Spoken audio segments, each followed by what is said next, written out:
বিসমিল্লাহির রহমানির রহিম। আসসালামু আলাইকুম ওয়া রাহমাতুল্লাহ।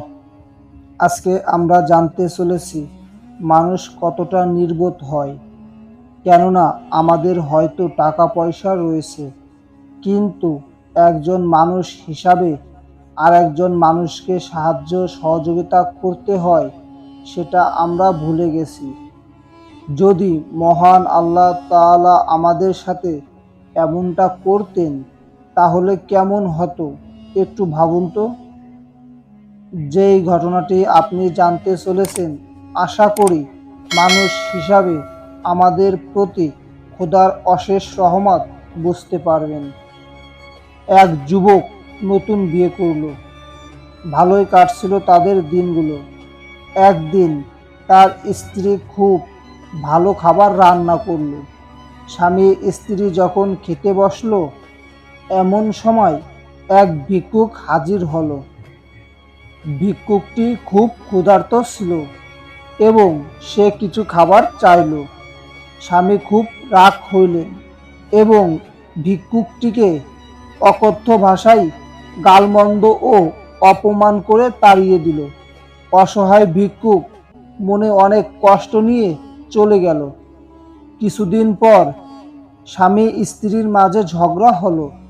এক পর্যায়ে তাদের সংসার ভেঙে গেল। স্বামী স্ত্রীকে তালাক দিয়ে দিল। স্ত্রী বাপের বাড়ি চলে গেল। কয়েক বছর পর মেয়ের বাবা অন্য এক জায়গায় মেয়ের বিয়ে দিল।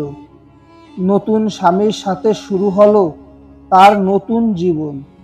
দ্বিতীয় স্বামী প্রথম স্বামীর চেয়েও অনেক ধনী ছিল। একদিন স্বামী স্ত্রী খেতে বসলো। ইতিমধ্যে একজন ভিক্ষুক আসলো। স্ত্রী স্বামীকে বলল, আমি ভিক্ষা দিয়ে আসি, কারণ এমন এক মুহূর্তে আমার প্রথম স্বামী এক ভিক্ষুকের সাথে খারাপ আচরণ করেছিল, যা আমি এখনো ভুলতে পারি না। যখন স্ত্রী ভিক্ষা দিতে গেল তখন সে অবাক হয়ে গেল, কারণ তার সেই প্রথম স্বামী আজ তার সামনে ভিক্ষার পাত্র নিয়ে দাঁড়িয়ে আছে। স্ত্রী চোখের পানি রাখতে পারল না। মেয়েটি তার দ্বিতীয় স্বামীকে বলল, আমি আপনাকে এক আশ্চর্য ঘটনা শোনাবো।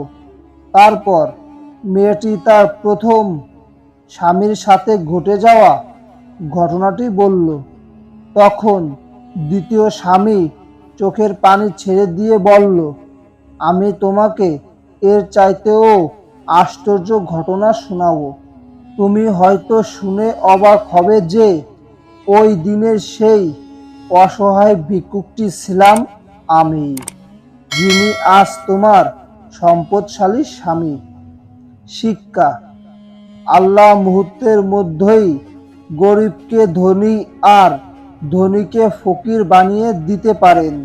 সুতরাং আমরা কখনো কোনো অসহায় কিংবা গরিব লোকের সাথে খারাপ ব্যবহার করব না। যদি পারি নিজের সাধ্যমতো সাহায্য করব।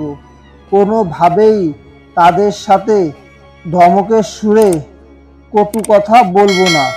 আল্লাহ আমাদের সবাইকে আপনার পছন্দের বান্দা হওয়ার তৌফিক দান করুন। আমিন।